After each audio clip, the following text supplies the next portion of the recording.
Hello વિદ્યાર્થી મિત્રો, રાધે રાધે.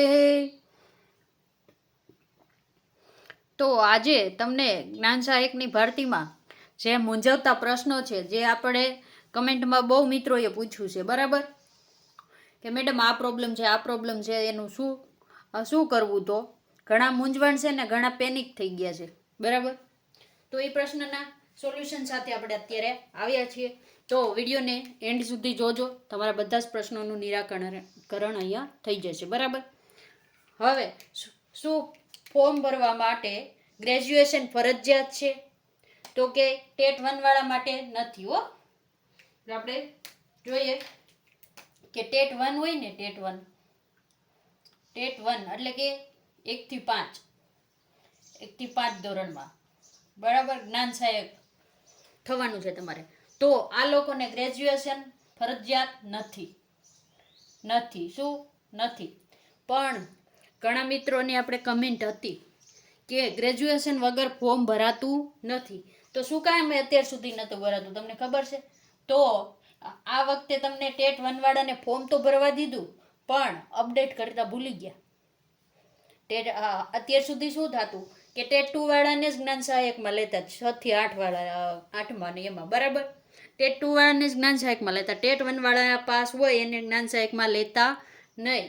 પણ આ વર્ષેથી શું થયું તો કે ટેટ 1 વાળાને પણ જ્ઞાન સહાયકમાં લીધા એટલે શું થયું કે ટેટ 1માં તમને ખબર છે કે તમે ખાલી ટેટ 1 પાસ હોય ને તોય હાલે, પણ જો તમારે ટેટ 6 થી 8માં શિક્ષક બનવું હોય તો તમારે ટેટ 2 તો પાસ જોઈએ, પણ સાથે સાથે તમારું ગ્રેજ્યુએશન પણ જોઈએ. એટલે એ અપડેટ નહોતું થયું. તો એ શું હતું, અત્યારે વેબસાઇટ ઉપર જે તમે ફોર્મ ભરો છો ને, એ વેબસાઇટ ઉપર અત્યારે ટેકનિકલ ઇસ્યુ છે. મેં કોલ કર્યો તો ઘણા મિત્રો કહેતા હતા કે હેલ્પલાઇન નંબરમાં કોલ લાગતો નથી. પણ મિત્રો તમારે છે ને એકવાર કોલ કરીને મૂકી દો ને તો ન લાગે. અને એનો સમય તમને ખબર છે 10:30 થી 6 કે 6:30 વાગ્યા સુધીનો છે. તો તમારે ક્યારે ફોન કરાય કે 5, 5:30ની આજુબાજુ કે એવી રીતે તમે કોલ કરો ને તો તમારે કોલ લાગી જાય. ત્યારે ટ્રાફિક ઓછી હોય. તમે સીધા 10:30 ને 11 કરો ને તો ફૂલ ટ્રાફિક હોય, ફોન કોઈ ઉપાડે નહીં, બરાબર. તો કે આપણને શું જવાબ મળ્યો છે હેલ્પલાઇન નંબરમાંથી કે આજ સાંજ સુધીમાં તમારો પ્રોબ્લેમ સોલ્વ થઈ જશે.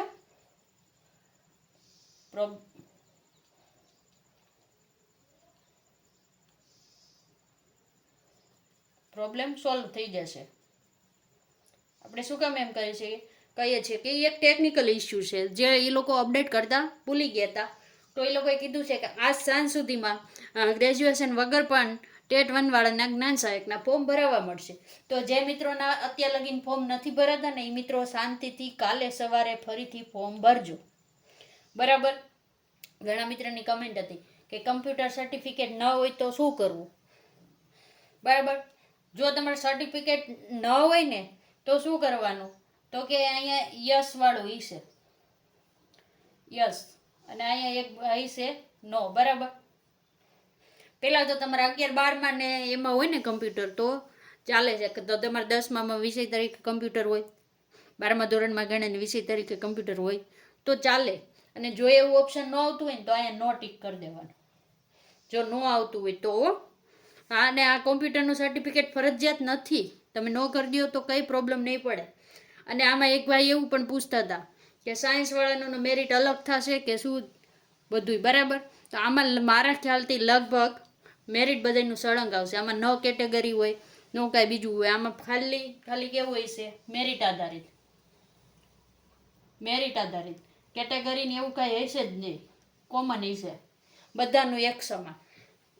મેરિટ આધારિત ભરતી થશે તમારી, બરાબર. એટલે કે કરાર તમારો થશે 11 મહિનાનો, બરાબર. ટેટ 1 અને 2 બંને પાસ હોય તો શેમાં ફોર્મ ભરવું? જો તમે ટેટ 1 અને 2 બંને પાસ હોય ને તો તમારે શું કરે ખબર? પહેલાં તો ટેટ 1 અને 2 બંનેમાં ભરવું હોય ને તો ભરી શકાતું હોય. તો આની મને ખબર નથી કે બંને ટેટ 1 અને 2ના રજિસ્ટ્રેશનમાં અલગ અલગ નંબર નાખીને તમે કરી શકો છો કે નહીં, એ મને ખબર નથી. એટલે તમારે જોઈ લેવાનું. જો બંનેમાં ભરાતું હોય ને તો બંનેમાં ભરી દેવું, બરાબર. પણ જો તમારે બેમાંથી એકમાં ભરવું હોય ને તો તમારે શું કરવાનું? બેમાંથી એકમાં ભરવું હોય ફોર્મ તમારે, તો તમારે શું કરવાનું? તો કે તમારે જોવાનું કે તમારે આ બેમાંથી કેમાં મેરિટ સારું બને. ટેટ 1 અને ટેટ 2 બંનેમાંથી મેરિટ કેમાં સારું બને છે? મેરિટ સારું એટલે ઊંચું બનતું હોય, બરાબર, હાઈ બનતું હોય, સારું બનતું હોય, બરાબર. એક ઈ જોવાનું, બરાબર. એક પછી તમારા આજુબાજુમાં જિલ્લામાં કેટલી જગ્યા ખાલી છે ને એનું લિસ્ટ આવી ગયું છે, આપણે મૂકી દીધું, ઈ જોઈ લેવાનું કે ટેટ 1 એટલે કે 1 થી 5માં જગ્યા હજી ખાલી છે કે ટેટ 2માં જગ્યા ખાલી જાજી છે, બરાબર. જો તમારું મેરિટ નીચું હોય તો તમારે એ રીતે થોડુંક વિચારીને ફોર્મ ભરવું, બરાબર. અને જો તમે મારી સલાહ માનો ને તો તમારે ટેટ 2માં ફોર્મ ભરાય જો સારું મેરિટ હોય તો. શું કામે? તો કે તમે ટેટ 1માં ભરશો ને તમે 1 થી 5માં બનશો, બરાબર. 1 થી 5 ધોરણમાં આવશો. 1 થી 5 ધોરણમાં તો કે 11,000 શિક્ષકોની ભરતી થવાની, તમને ખબર છે, બરાબર. આ ભરતી થવાની છે અને એ ટૂંક સમયમાં થશે. ટૂંક સમય એટલે સમજી લો એ 3 થી 4 મહિનામાં ભરતી થઈ જ જશે. PML આવશે ને બધું થઈ જશે. તો આ 4 મહિના, 3 થી 4 મહિનામાં શિક્ષક હાજર થઈ જશે. જે આ ભરતી વાળા છે ને એ શિક્ષક હાજર થઈ જશે 3 થી 4 મહિનામાં, બરાબર. એ શિક્ષક હાજર થયા એટલે આ 1 થી 5માં જે જ્ઞાન સહાયક છે, આ જ્ઞાન સહાયક, બરાબર, એને શું કરી દેવામાં આવશે? તો કે એને છૂટા કરી દેવામાં આવશે. હવે અત્યારે આ નવો પરિપત્ર આ વર્ષનો તમે જોયો હોય તો ક્યાંય સમાવવાની ના પાડી દીધી છે કે શિક્ષક આવી જાય તમે છૂટા, બરાબર. તમારી જગ્યાએ કાયમી શિક્ષક આવે એટલે તમે છૂટા, બરાબર. તો ટેટ 1 અને 2 બંને પાસ હોય ને એ સમજી વિચારીને ફોર્મ ભરજો, બરાબર. અને ઘણા એમ પૂછતા હશે કે કરાર રિન્યુ થશે કે નવું ફોર્મ ભરવું, બરાબર. તો કરાર છે ને એ તમારો 11 મહિનાનો હોય, બરાબર. અને મારા ખ્યાલથી આ નવું સત્ર ચાલુ થયું એટલે તમારો કરાર જો પોર જૂન મહિનામાં થયો હશે ને, બરાબર, તો અત્યારે તમારો કરાર છે ને પૂર્ણ થઈ ગયો હશે, પૂર્ણ થઈ ગયું હશે, બરાબર. અને તમે એમ કહો કરાર રિન્યુ, તો રિન્યુની રાહ ન જોતા. શું કામે રાહ ન જોતા? કારણ આમાંથી કંઈ તમે રિન્યુ કરાવશો તો કંઈ તમારી સેલરી તો વધવાની નથી. તો તમારે શું કરવાનું? તો કે નવું ફોર્મ ભરી દો, નવું ફોર્મ ભરી દેજો. શું કામ આપણે એવું કહીએ છીએ કે ફોર્મ ભરી દેજો?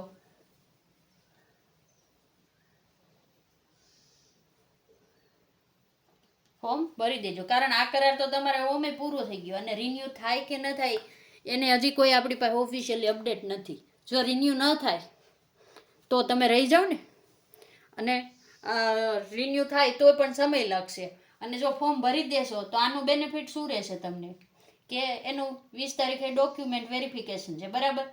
20 તારીખ અને 21 તારીખે 21/6/2026ના દિવસે તમને સ્કૂલમાં હાજર કરી દેશે, સ્કૂલમાં હાજર. તો પછી આ કરાર રિન્યુ થાય કે ન થાય શું ફેર પડે? અઠવાડિયામાં તમને જોબ તો મળી જ જવાની છે ને પાછી, બરાબર. તો જેને જૂનો કરાર હોય ને એને રિન્યુ થવાની રાહ ન જોઈ અને ફોર્મ ભરી દેવું, બરાબર. અને કોમ્પ્યુટર અને બધા પ્રશ્નો હવે સોલ્વ થઈ ગયા છે. અને થોડીક શાંતિ રાખજો. ટેટ 1 વાળા જે મિત્રો છે 1 થી 5 ધોરણમાં જેને ફોર્મ નથી ભરાતા ને ગ્રેજ્યુએશન ફરજિયાત માગે છે એને પ્રોબ્લેમ સોલ્વ થઈ જવાનો છે. ટેકનિકલ ઇસ્યુ છે અને હજી ફોર્મ ભરવામાં ઘણા દિવસની વાર છે. હજી ફોર્મ ભરવાની લાસ્ટ ડેટ કેટલી છે? 17, બરાબર. 17/6/2026 છે, બરાબર. તો તમે ત્યાં લગીનમાં ગમે ત્યારે ફોર્મ ભરી શકશો. પછી આમાં DLEDના બીજા વર્ષવાળા મિત્રોનો પણ પ્રશ્ન હતો તો કે એને શું કરવાનું બીજા વર્ષવાળાએ? તો કે તમે થોડીક રાહ જુઓ. જો આપણે કીધેલું જ છે કે 15 થી 16 તારીખ લગીનમાં તમારું રિઝલ્ટ આવી જશે. જો તમારું રિઝલ્ટ 15 થી 16 તારીખ આવી જાય તો લાસ્ટ ડેટ 17 તારીખ છે. તો એ તમારે એક દિવસ ફોર્મ ભરવાનો તમને ટાઈમ રહેશે. તો રિઝલ્ટ વેબસાઇટ ઉપર વિઝિટ કરતા રહ્યો અને રિઝલ્ટ આવે એટલે તરત ફોર્મ ભરી દેજો, બરાબર. અને મારા ખ્યાલથી 15-16 આવી જ જવું જોઈએ, વર્ષો વર્ષ આવી જ જાય છે. એટલે 17 તારીખે ભલે ને સવારમાં રિઝલ્ટ આવે કે બપોર સુધીમાં તોય તમારું ફોર્મ ભરાઈ જશે. એટલે ચિંતા કરતા નહીં અને આમાં તમારો બીજા વર્ષવાળાનો વારો ન આવે કે રિઝલ્ટ ન આવે તો તમે આમાં તો ફોર્મ ભરેલું જ છે ને 11,000ની ભરતીમાં જે પાસ છે ને એ બધે ફોર્મ ભર્યું જ છે, તો એની પણ હવે 3 થી 4 મહિનામાં ભરતી પૂર્ણ થવાની જ છે. ગમે એમ કરો 3 થી 4 મહિનામાં તો થશે ને, દિવાળી સુધીમાં તો થઈ જશે ને ભરતી પૂર્ણ, બરાબર. દિવાળી હોય 10મા મહિનામાં, ત્યાં સુધીમાં તો થઈ જ જશે મારા ખ્યાલથી. તો પેનિક ન કરો, શાંતિ રાખો. અને આમાં હજી એક તમને કહેવાનું કે ઘણા મિત્રો છે ને એ 1 થી 2 કમેન્ટ હતી કે અમારું ટેટ છે ને ટેટ 2011 થી 2025 સુધીની 2025 સુધી બધી ટેટ માન્ય છે. તો ઘણા શું પ્રોબ્લેમ આવે છે ખબર છે? ઘણાને બર્થ ડેટ નથી લેતું, ઘણાને બેઠક નંબર નથી લેતું, તો તમારે હેલ્પલાઇન નંબરમાં ફોન કરીને પૂછી લેવાનું, બરાબર. તમારા પ્રશ્નોનું ત્યાં જ સોલ્યુશન થશે. આપણે તો ખાલી કહીએ પણ એ ટેકનિકલ ઇસ્યુ હોય, સોલ્વ તો ત્યાંથી નથી થયા. ગ્રેજ્યુએશનનું જે સોલ્વ થવાનું છે, બરાબર, એ રીતે. તો હવે કોઈ પ્રશ્ન હોય તો કમેન્ટ કરજો, બરાબર. અને થોડીક રાહ જોજો. અને વિડીયો સારો લાગ્યો તો લાઈક કરજો, ચેનલને સબસ્ક્રાઈબ કરજો. રાધે રાધે.